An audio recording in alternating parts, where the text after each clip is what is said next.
wabarakatuh. Perkenalkan, nama saya Zulfa Fauzarianto dari kelas 9E. Ini mempresentasikan mata pelajaran fikih, yaitu tentang ketentuan hutang piutang. 1. Pengertian hutang piutang. Hutang piutang atau qard mempunyai istilah lain yang disebut dengan dain.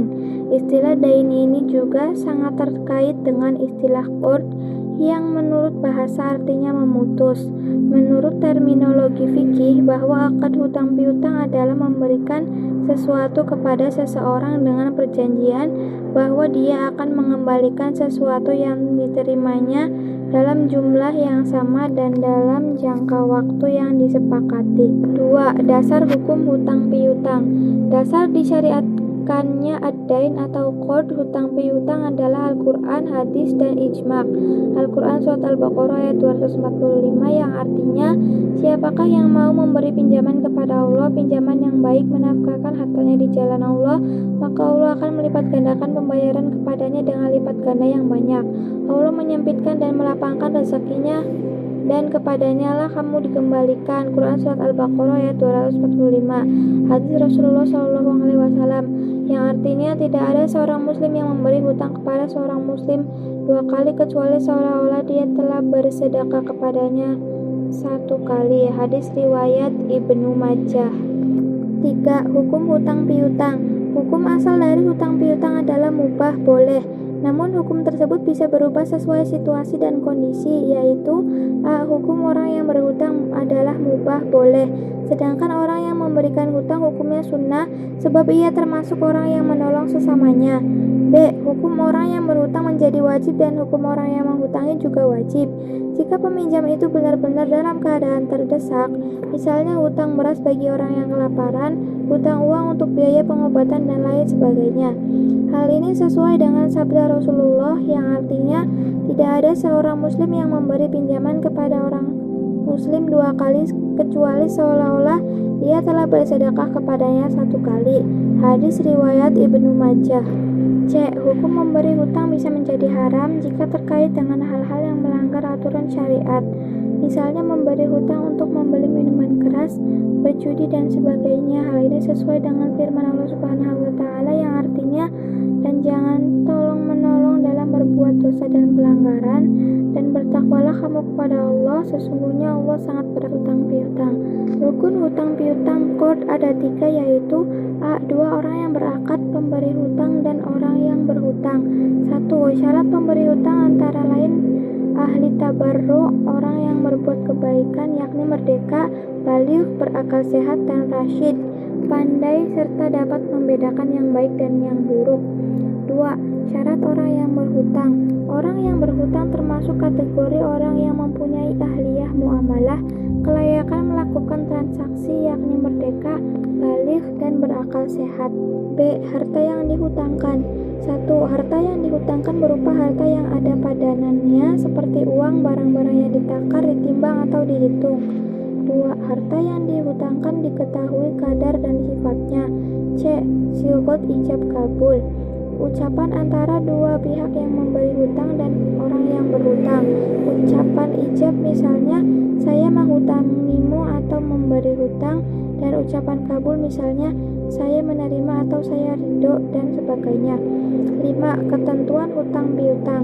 Pada dasarnya hutang piutang merupakan akad yang bersifat ta'awun, tolong menolong. Walaupun demikian, sifat ta'awun itu bisa berujung permusuhan atau perselisihan jika salah satu atau kedua belah pihak yang berakad tidak mengetahui tentang ketentuan akad yang mereka lakukan. Untuk menghindari perselisihan yang tidak diinginkan, maka kedua belah pihak perlu memperhatikan hal-hal sebagai berikut. A. Hutang piutang sangat dianjurkan untuk ditulis dan dipersaksikan walaupun tidak wajib. B. Pemberi hutang tidak boleh mengambil keuntungan atau manfaat dari orang yang berhutang. Jika hal ini terjadi, maka termasuk kategori riba dan haram hukumnya. C. Melunasi hutang dengan cara yang baik dan tidak menyakitkan. D. Berhutang dengan niat baik dan akan melunasinya, tidak berhutang kecuali dalam keadaan darurat atau mendesak. E. Jika terjadi keterlambatan karena kesulitan keuangan, Hendaklah orang yang berhutang memberitahukan kepada orang yang memberikan hutang, karena hal ini termasuk bagian dari menunaikan hak orang yang memberikan hutang. F. Segera melunasi hutang. Memberikan tenggang waktu kepada orang yang sedang kesulitan dalam melunasi hutangnya setelah jatuh tempo. 6. Tambahan dalam hutang piutang. Ada dua macam penambahan pada kode hutang piutang, yakni A. Penambahan yang disyaratkan. Demikian ini dilarang berdasarkan ijma kesepakatan para ulama. Begitu juga manfaat yang disyaratkan, seperti perkataan, aku memberi hutang kepada kamu dengan syarat kamu memberi hak kepadaku untuk memakai sepatumu atau menggunakan motormu, atau manfaat lainnya, karena yang demikian termasuk rekayasa dan menjadi riba. B. Penambahan yang tidak diisyaratkan. Ketika seseorang melunasi hutang kemudian memberi tambahan melebihi hutangnya sebagai wujud balas budi ataupun terima kasih karena sudah ditolong sehingga terbebas dari kesulitan, maka hukumnya boleh. 7. Adab hutang piutang. Adapun adab atau etika hutang piutang dalam Islam sebagai berikut. 1. Seorang yang memberikan hutang tidak mengambil keuntungan dari apa yang dihutangkannya. 2. Menulis perjanjian secara tertulis disertai dengan saksi yang bisa dipercaya. 3. Seseorang yang berhutang harus berniat dengan sungguh-sungguh untuk melunasi hutangnya dengan harta yang halal. 4. Berhutang pada orang yang berpenghasilan halal. 5. Berhutang dalam keadaan darurat atau terdesak saja. 6. Tidak boleh melakukan hutang piutang disertakan dengan jual beli. 7. Jika ada keterlambatan dalam pengembalian atau pelunasan hutang, maka segera memberitahukan kepada pihak yang berpiutang dengan baik. 8. Pihak yang berpiutang hendaknya memberikan toleransi waktu atau menangguhkan hutang jika pihak yang berhutang mengalami kesulitan dalam pelunasan. 9. Menggunakan uang hasil berhutang dengan benar. 10. Berterima kasih kepada orang yang berpiutang atas bantuannya. 8. Hikmah hutang piutang.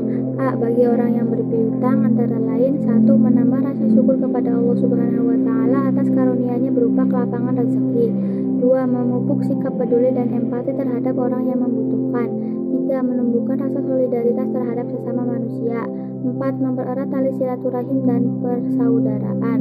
5. Menambah pahala karena sebagai ladang untuk ibadah. B. Bagi yang berhutang antara lain: 1. Menguji kesabaran dan keimanan. 2. Kesulitan hidup menjadi berkurang. 3. Beban hidup menjadi lebih ringan. 4. Dapat membantu terpenuhi kebutuhan hidupnya. 5. Bisa membuka lapangan usaha dengan modal hasil berhutang.